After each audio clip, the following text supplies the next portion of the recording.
मिलती है, लो भिक्षा दिया, ले लो खाओ। तीनों लोग जवाब क्या दिए? ऐसी भिक्षा ना चाहिए। अगर तुम मुझे भिक्षा दे सकती हो तो हमें निर्वस्त्र होकर दूध पिलाओ, निर्वस्त्र होकर दूध पिलाओ। तब माता अनसुईया बोली, आई साधु तो हम कबू नहीं देखे। ये साधु कैसे? क्योंकि उन्हें केवल सत्य दिखाना था बस, और तो कुछ करना नहीं था। प्रिय सज्जनों, हुआ वही। माता अनसुईया क्या करती? अत्रि ऋषि के पास पहुंची, उनके पतिदेव हैं। अत्रि ऋषि से बोली, पतिदेव 3 साधु द्वारे आए और बड़े विचित्र है, व्याख्या में बड़े विचित्र है, और उनकी बात बड़ी विचित्र है। वे कह रहे हैं हमको चाहिए भिक्षा, लेकिन भिक्षा चाहिए ऐसी कि निर्वस्त्र होकर के हमको दूध पिलाओ। वे बोले, अत्रि ऋषि क्या तुझे अपने आप पर कुछ शंका है क्या? अरे तेरा सती तो है इतना, तू अपने आप पर क्यों शंका करती है? जा, जैसे मांगे वैसे पिला दे जाके दूध। ज्यादा शंका है तो मेरे कमंडल से थोड़ा जल ले ले, डाल दे जाके उनके तीनों के ऊपर, जैसे चाहे वैसे पिला दे। माता अनसुईया अपने पति की आज्ञा मानकर उनके कमंडल से जल लिया, पति को ध्यान करते हुए जाती है और तीनों लोगों के ऊपर, जैसे तीनों लोगों के ऊपर डाला, छोटे छोटे बच्चे बन गए। और जब छोटे छोटे बच्चे बन गए तो तीनों का उठा ली कनिया और ला के पालना में डारे और सब कपड़ा उतार के, पहले तुम दूध पियो, पहले तुम्हारा भूख मिटा दे। अब भूख मिटाई, उनका दूध पिया और झुलावे पालना। और लोगों ने वहां भजन गाया, सती अनुसुईया ने डार दियो पालना, झूल रहे 3 देव बन करके लालना। सोचो, 3 पुत्र बना दिए छोटे छोटे। अब वे तीनों जनी भड़बड़ाए, कोनो गे नहीं, कहां है कहां है कहां है, तो निकर पर नहीं होते। पूछत पूछत अब पूछे, अब वो तीनों एक जगह हो गई, भड़बड़ाए कहां गए, कई दिन हो गए आए नहीं। तब नारद बाबा बीच में बोले, कहां जा रही हो, कहां जा रही हो? तीनों जन इकट्ठा बोले, का बताऊं बाबा, तीनों जन गायब हैं, कई दिन हो गए आए नहीं लौट के, कहां चले गए? तो नारद बाबा का कहा, सती अनुसुईया के द्वारे तक हम देखो है, इशारा कर दिया कि सती अनुसुईया के द्वारे तक देखो है, चाहो तो मुझ चले जाओ, हम पूछ लो जाए। सती अनुसुईया के जैसे पहुंची तीनों और हाथ जोड़ के बोली, माता हमारे तीनों लोग गायब हैं, को देखे हो? बोले हाँ देखे तो हैं। तो कहां मिला दो? बोले तीनों का परे पालना। तीनों जन परे थे, तीनों जन परे थे, तो उनको अपन अपन ले लो, तुम्हारा यहाँ तीनों जन जो तुम्हें पसंद हो अपन अपन ले लो। उन तीनों को ये बोध कराना था, तो जैसे उनने ब्रह्माणी से कहो कि उठा ले अपन ब्रह्मा का, तो वे उठा ली शंकर बाबा का। तो माता हंस रही थी, उन्होंने कहा तुम उठा ले, तो लक्ष्मी जी उठा ली ब्रह्मा जी का।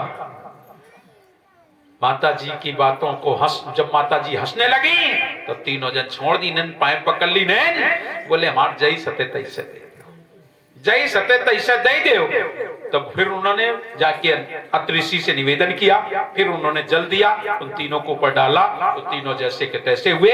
तब वो तीनों, देखो कितनी बड़ी बात, माता अनसुईया के चरण पकड़े और बोले, माता अब तो तुम मां हो चुकी हो, वरदान मांग लो। माता जी बोली, आपका वरदान मांग ले, हमें का वरदान चाहिए? बताओ, जिसके पास इतनी बड़ी सामर्थ हो कि न उनका लड़का बना ले, तो अब हमें चाहिए कहां से? माता अनसुईया बोली, हमें कुछ नहीं चाहिए। तो तीनों लोग बोले, मेरा आना व्यर्थ नहीं होगा, फिर मैंने आपको मां कहा है, अब मैं आपका बेटा ही बन के आऊंगा। और तीनों मिलकर के फिर वो दत्तात्रेय के बने आकर के, वो तीनों का अवतार माना जाता है। दत्तात्रेय उन्हीं के यहाँ जाके जन्म लिए, उनका दूध पिया, उनके यहाँ रहे, पले पुसे, और फिर दत्तात्रेय गुरु परम सने 24 गुरु की ने जन्माई। अहंकार रखो नहीं, उन्होंने किया। तो इस तरीके से अब जरा सोचो, गलती कहां हुई? मौर्य ध्वज के समय 7 सन चोर का रूप बनाया, चोरी करने गए। मौर्य ध्वज ने उनको पकड़ा और फिर मौर्य ध्वज ने पूछा कि ये तुमने भेष क्यों बनाया? बोले पेट के कारण। बोले कलयुग ऐसा आएगा बदनाम हो जाएगा ये संत स्वरूप। इसलिए अब तुम ये संत रूप मत उतारना, मैं तुम्हें भोजन की व्यवस्था करूंगा। कलयुग में ऐसा हो रहा है कि आज वही हो रहा है। संत का रूप बनाए हैं चोर, संत का रूप बनाए हैं चोर। वो मौरध्वज के समय रावण को देख लो, इतना बड़ा विद्वान था, इतना बड़ा महान था, सब कुछ था, लेकिन माता सीता को उठाने के लिए रूप कौन सा प्रयोग किया था? ये है सबसे सस्ता परत है, बता दी कुछ काम करे को सबसे सस्ता है। रावण ने भी संत का रूप धारण किया और माता सीता को उठा लिया। अगर संत का रूप न धारण करते तो माता सीता भी पकड़ में नहीं आती क्या?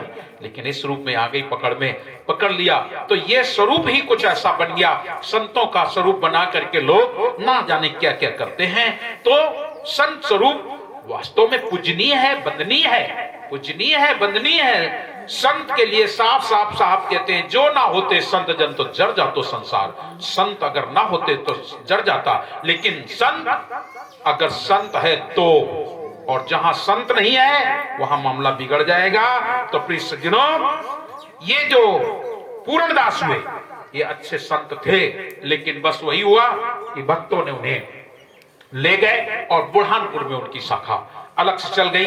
फिर इसके बाद प्रिय सज्जनों, दूसरे जो हम आपको बताएं, कृष्णकारक, मान काशीदास खरसिया, सतनामी, प्राणनाथ, राम कबीर। हाँ, तो कबीर भट्ट की जो चर्चा कर रहे थे, तो जब तमाम संतों को उन्होंने चरण धो करके डाला, लेकिन डाल हरी नहीं, तो संतों को उल्टा सीधा बोलना शुरू कर दिया। तत्व आजीवा ने जब उल्टा सीधा बोलना शुरू कर दिया, तब लोगों ने देखा कि संत संप्रदाय, संत मत ये बदनाम हो जाएगा। इसलिए सदगुरु कबीर बोले, अगर संतों का अपमान हुआ तो फिर बात बिगड़ जाएगी, चलो मैं चलता हूं। और आ करके स्वयं सदगुरु कबीर पहुंचे। लोगों ने कहा तत्वाजीवा से कि इनका चरण धो करके डालो, तो उसने कहा, अरे ना जाने कितने लोगों को डाल चुका हूं, ये क्या है, ना जाने कितने लोगों को डाल चुके हैं। बोले तुम्हारा काम है, तुम्हें गुरु करना है, इसलिए तुम इनका चरणामृत डालो, धो, चरण धो, आपका नियम है। नहीं मानो तो चलो, साहब को ले गए, आंगन में बैठाया, बड़ी सी परात लाके, और जैसे साहब के चरणों में पानी डाला, चरण धोए और ले जा करके केवल डाल के ऊपर डाला ही था। डालते ही डालते उसमें छोटी छोटी कोंपलें निकलना शुरू हो गई। देखते देखते छोटे छोटे पत्ते निकलना शुरू हो गए। तब तो और जीवा ने छोड़ दिया, सदगुरु कबीर के चरण पकड़ लिए और सदगुरु कबीर के चरण पकड़ के बैठ गए। तुम पूर्ण ब्रह्म हो, तुम पूर्ण परमात्मा हो, तुम सत्पुरुष हो, मैं आपके चरण शरण हूं, जो आप कहेंगे हम वो स्वीकार करते हैं। हुआ वही कि हम वो स्वीकार करते हैं। बस प्रिय सज्जनों, सदगुरु कबीर को अपना गुरु मान लिया, अपना सदगुरु मान लिया। और जब अपना गुरु, अपना सदगुरु मान लिया, तो प्रिय सज्जनों, अब तो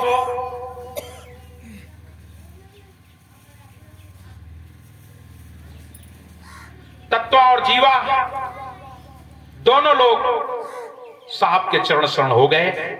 लेकिन एक समस्या हो गई। तत्व और जीवा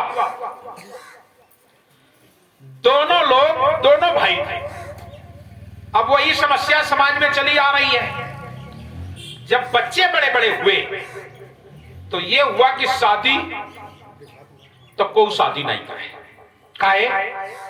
सदगुरु कबीर को तुमने अपना शिष्य गुरु बना लिया, तुमने सदगुरु कबीर को गुरु बनाया, हम तुम्हें अपनी बेटी नहीं देंगे, हम तुम्हारी बेटी नहीं लेंगे। ये समस्या हो गई। और जब समस्या हो गई, तत्व और जीवा दोनों एक दिन चिंता में बैठे अपने गुरुदेव को याद किया। जैसे सदगुरु कबीर को याद किया, साहब आके प्रकट हुए। तत्व और जीवा बोले, सदगुरु जीवन पार हो गया, कोई चिंता नहीं, बस 2 कन्याएं हैं, एक मेरी एक मेरे भाई की। केवल इतनी समस्या है, अगर इन कन्याओं की शादी नहीं हुई तो लोग बदनाम कर देंगे। लड़कन की हो चाहे ना होए, लेकिन कन्याओं की शादी हो जानी चाहिए। तो साहब बोले, हमारी बात मानोगे? हाँ बिल्कुल मानेंगे, आप जो कह देंगे हम वही करेंगे। तो अगर मेरी बात मानो तो तुम जाओ अपने घर में ऐलान कर दो मैंने शादी की तारीख निश्चित कर रखी है, और अपनी बेटी तुम अपने भाई को दे दो और भाई की बेटी तुम ले लो, बस इतना कर दो, जाओ। अगर आपको विश्वास ना हो तो ब्रह्मा जी और ब्रह्माणी भाई बहन है, शंकर जी और सती जी ये भाई बहन है, लक्ष्मी और विष्णु भाई बहन है, अष्टंगी निरंजन भाई बहन है। जाओ। तीनों की बात समझ में आ गई, तारीख छट गई, ढोलक बजने लगी, मंगल गीत गाए जाने लगे। पड़ोसी सुने दोनों घर में ढोलक बज रही, क्या बात है, कहां थे मंगनी ली नऊ, कहां बेटी दी है? तो बता दी नहीं, सीधे सीधे हमने अपनी बेटी अपने भाई को दे दी, भाई की बेटी हमने ले ली। तो वहां पर फिर समाज जुड़ गई, सब समाज इकट्ठा हो गई, ब्राह्मण लोग इकट्ठा हो गए, बोले ऐसा नहीं होने देंगे, ये तो वेद विरुद्ध है। तो बोले वेद विरुद्ध होए और चाहे दुनिया के विरुद्ध होए, हम अपने गुरुदेव की बात मानेंगे, तुम्हारी बात नहीं मानेंगे। बोले तुम्हारे गुरु का ही है, बुला अपने गुरु जी का। बोले हमारे बुलाने से नहीं वो आएंगे, हम होते कौन अपने गुरुदेव को बुलाने के, उनको याद करो, उनकी कृपा होगी तो यही है, हम उनको बुला नहीं सकते। इतनी मेरे में कहां सामर्थ्य है जो मैं अपने गुरुदेव को बुला दूं? वो तो मेरी अर्जी मर्जी, उनकी अर्जी हम यहीं से लगाते हैं, वो आते हैं नहीं आते हैं वो जाने, हमारा कोई दोष नहीं होगा, नहीं बुलाना पड़ेगा। और जैसे उन लोगों में बहस हो रही थी तो सदगुरु तो अंतर्यामी है, अंतर्यामी एक तुम आत्म के आधार, जो तुम छाड़ो साधो को तो कौन उतारे पार। सदगुरु आके प्रकट हो गए, और जैसे प्रकट हो गए तो वो सब लोग नाराज, ऐसा कैसे करवा रहा हो? एक बहन भाई का विवाह सदगुरु ने बताना शुरू कर दिया, ये तो सब सृष्टि वहीं से हुई है, वहीं से सृष्टि हुई है, तुम कैसी बात करते हो? बोले हुई होगी, वो तो भगवान थे, वो ऐसा हो सकता है, लेकिन आज ऐसा नहीं होने देंगे। तो साहब बोले हमारे ये दोनों बच्चे गुरुमुखी है, ये सब बच्चे गुरुमुखी है, और हम अपने बच्चे साकट के घर नहीं देंगे। आप लोग गुरुमुखी होना स्वीकार करो, मैं आपको अपने बच्चे देंगे। सब लोगों ने स्वीकार किया। अंत में वो लोग साहब के शरण में कुछ लोग आए, कुछ लोग और जगह से नामदान लिए, शिष्य हुए और बोले आज से छूत नहीं रखोगे, आपको शादी करना है करिए। बेटी बेटा की शादी हुई, वही कबीर भट्ट अभी सुरक्षित है।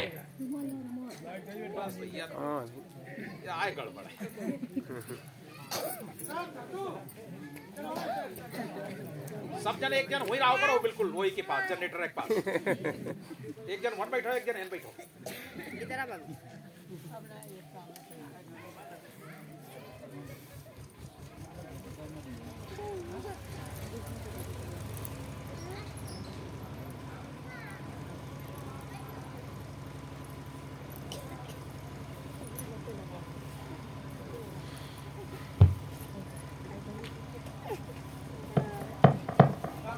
हाँ सज्जनों,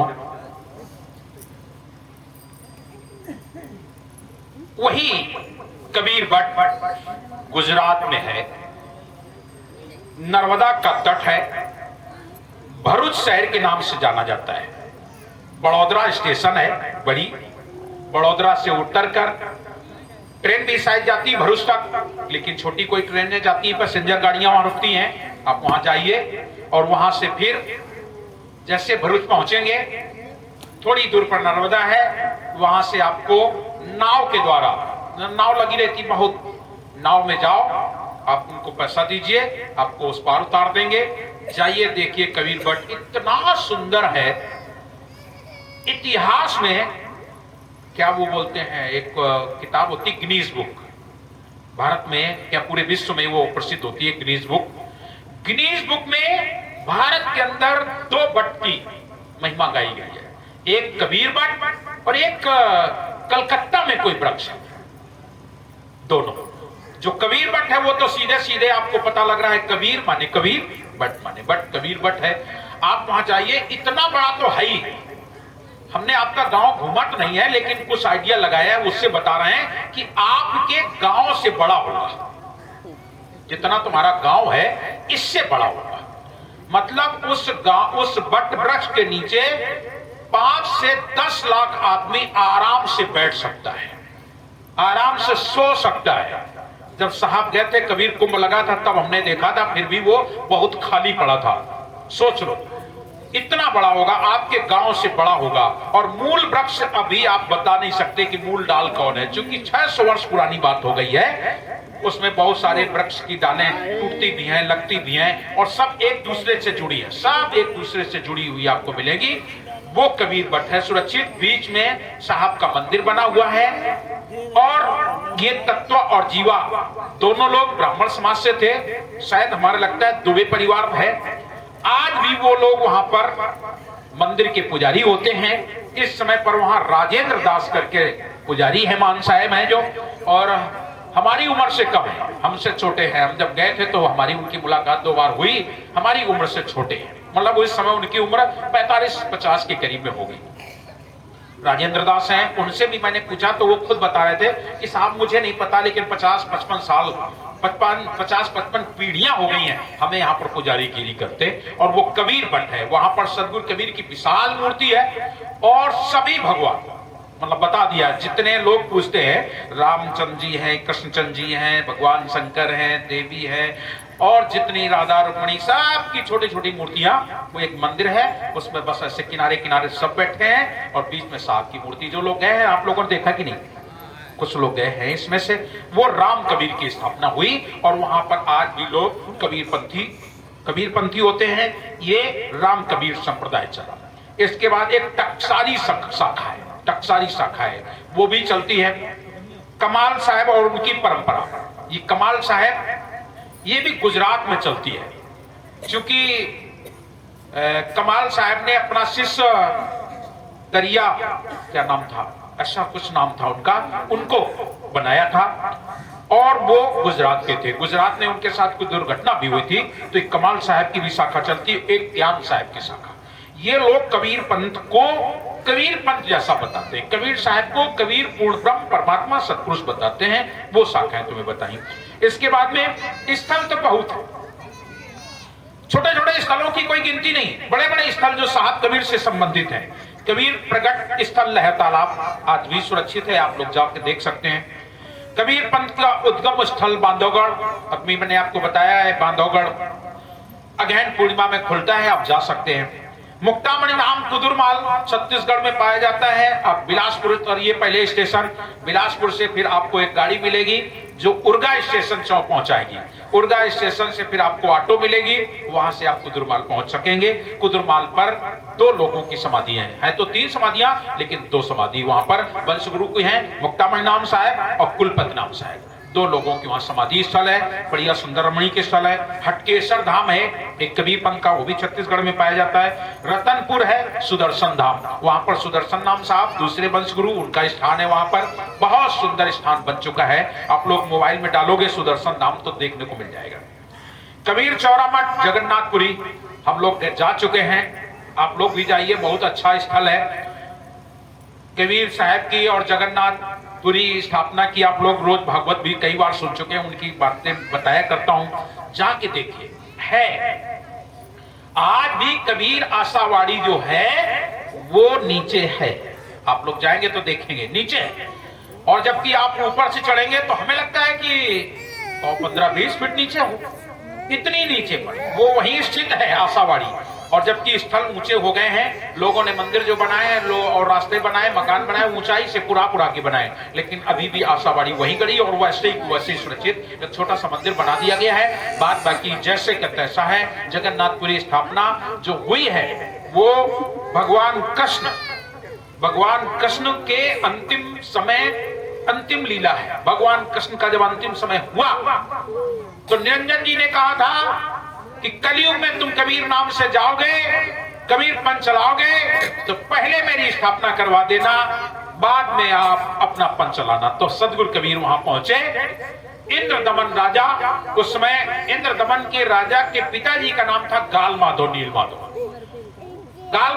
माधव जो राजा थे, भगवान कृष्ण का जब समय पूरा हुआ, उनका शरीर उनके दारुक नाम के सारथी ने जलाया था। जलाया लेकिन वो जल नहीं पाया, वक्षस्थल बच गया। वक्षस्थल बच गया, तब तक अर्जुन वगैरह सब आ गए। उन्होंने भगवान कृष्ण के शरीर को बक्से में बंद किया, डाल दिया समुद्र में। लेकिन समुद्र में कोई भी चीज डालो तो बाहर लहरों से फेंक देते हैं, तो बाहर आ जाता है। अर्जुन को लगा मैं इनको भीतर करके आता हूं, ये बाहर आ जाते हैं। तो अर्जुन ने उठाया बाण और तीर कमान लेके लगा के निशाना बक्से में मारा। बक्सा तो अंदर चला गया, लेकिन भगवान कृष्ण की आत्मा ने श्राप दे दिया, जाओ अर्जुन, मैंने तुम्हारा जीवन भर साथ दिया और तुमने मेरे इस शरीर को भी सम्मान सहित प्रवाहित नहीं किया, तुमने अपनी ताकत के बल पर मुझे प्रवाहित किया, जाओ। भगवान कृष्ण ने वहां कह दिया कि आज से तुम्हारे पास जो शक्ति थी वो सब समाप्त हो जाएगी। इसीलिए कहा जाता है पुरुष बलि नहीं होत है, समय होत बलवान, और भीलन लूटी गोपिका वही अर्जुन वही। जब भगवान कृष्ण को परवाह करके आए तो अर्जुन देख रहे हैं कुल भी लोग गोपिकाओं को लूट रहे थे, कुछ नहीं हुआ। उसी समय फिर भगवान कृष्ण के बाद ये पांचों पांडव भी वहां से परीक्षित को राज दिया और वो फिर हिमालय में चले गए। वो शरीर वहां से बहा और वहां से बहते बहते द्वारिकापुरी से फिर ये पहुंचा जाके प्रवास पट्टन से बहा और बहते बहते आ गया उड़ीसा, जहां पर हनुमान बीड़ी नाम का स्थान है, आज भी सुरक्षित। वहीं पर वो बक्सा के रुका और नील माधव को दर्शन दिए स्वप्न में कि मैं यहां आया हूं, बौद्ध रूप कहलाऊंगा, मेरा मंदिर बनवाओ। नील माधव ने मंदिर बनवाया, लेकिन समुद्र बड़ी तेजी से उठता और मंदिर को तोड़ देता। समुद्र केवल हम लोग कहते हैं, समुद्र जिस दिन देख लोगे तो पता लगेगा कि समुद्र क्या होता है। ऐसे तो हम लोग कहते हैं ना, देखा नहीं है, जब देखो तो पता लगता है समुद्र वास्तव में कुछ चीज है, देखना चाहिए। लेकिन बस वही है कि हर आदमी पहुंच नहीं सकता। मैं आपसे निवेदन करता हूं, आपको समुद्र देखने के लिए भारतवर्ष में बहुत सारे स्थान हैं, कहीं और जाओ चाहे ना जाओ। लेकिन अगर सरगुण मत के मानने वाले हो तो रामेश्वर चले जाओ, वहां आपको मिल जाएगा समुद्र। भगवान राम ने शिव की स्थापना की थी, वो पुल जो बांधा था वहां पर आज भी रामेश्वर की स्थापना है, बिल्कुल समुद्र तट पर, आप वहां चले जाइए। और अगर भगवान कृष्ण से थोड़ा जरा सा लगाव लगते हैं तो जगन्नाथपुरी चले जाइए, वहां पर भगवान कृष्ण के नाम से उन्होंने वहां स्थान बनाया। आप जाएंगे जगन्नाथपुरी, स्टेशन से उतरेंगे तो ना वहां राधे राधे चलता है, ना वहां जयराम चलता है। वहां क्या चलता है? जय जगन्नाथ। हम लोग जैसे स्टेशन से उतरे बस एक ही बात, जिससे सुनो जय जगन्नाथ जय जगन्नाथ जय जगन्नाथ, क्योंकि वहां जगन्नाथ की स्थापना है तो जय जगन्नाथ चलता है। बहुत सुंदर स्थल है। तो ये जो राजा था नील माधव, गाल माधव, इन लोगों ने मंदिर बनवाया, 6 बार बनवाया, 6 बार मंदिर टूटी। समुद्र में इतनी सामर्थ्य होती है, इतनी तेज लहरें होती हैं। घूमने जाओगे तो वहां एक स्थान आपको मिलेगा, वहां 20-25 फुट गहरा है समुद्र नीचे, लेकिन 14 जनवरी को समुद्र में इतनी तेज लहर आती है कि वहां एक तालाब है, बताते हैं सब लोग, साल में एक बार समुद्र अपनी लहर से उस तालाब को भरता है।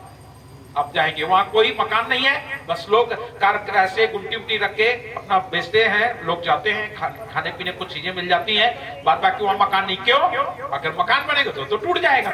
लेकिन वर्ष में एक बार इतनी तेज वहां लहर आती है कि वो सारी उमटी गुमटी पहले से लोग हटा लेते हैं, और अगर रह गई तो सब की सब फेंक देता है। और बहुत विशाल तालाब है, एक लहर में पूरा भर देता है। समुद्र में बहुत तेज तेज लहरें होती हैं, देखने में बड़ा सुंदर लगता है। हम लोग तो गए, हम तो कह रहे थे नहाएंगे नहीं, लेकिन हम लोग कम से कम 4 घंटे नहाए होंगे। सब लोगों को ले गए थे, करीब 150 आदमी था हमारे साथ। बहुत अच्छा लगा मुझे, और आप सबसे भी निवेदन करते हैं, जाओ अपनी ऐतिहासिक जो जगह है, कबीर बट है, ये उड़ीसा है, जगन्नाथपुरी, जाओ घूम के आओ, देखो कितना सुंदर। एक तो प्राकृतिक दृश्य भी अच्छा है, दूसरे अपने साहब की महिमा भी है, देख के आओ। भगवान कृष्ण का बड़ा सुंदर मंदिर भी है, जगन्नाथ के नाम से, देख के आइए, आनंद मिलता है। तो कृष्ण गाल माधव नील माधव तो चले गए। नंबर आ गया इंद्रदमन का। जब इंद्रदमन का आया तो सदगुरु ने कहा, पहुंचे वहां सब लोग देख रहे थे, एक मंदिर बह गया बह गया बह गया। साहब वहां प्रकट हुए। साहब ने कहा इंद्रदमन से मंदिर बनवाओ, तो इंद्रदमन बोला नहीं बनवाएंगे, 6 बार बन चुका है, अब मेरे पास इतनी पैसा नहीं कि मैं मंदिर बनवाऊं। तो साहब बोले थोड़ा बालू तो हटाओ, बालू हटाओ। और जैसे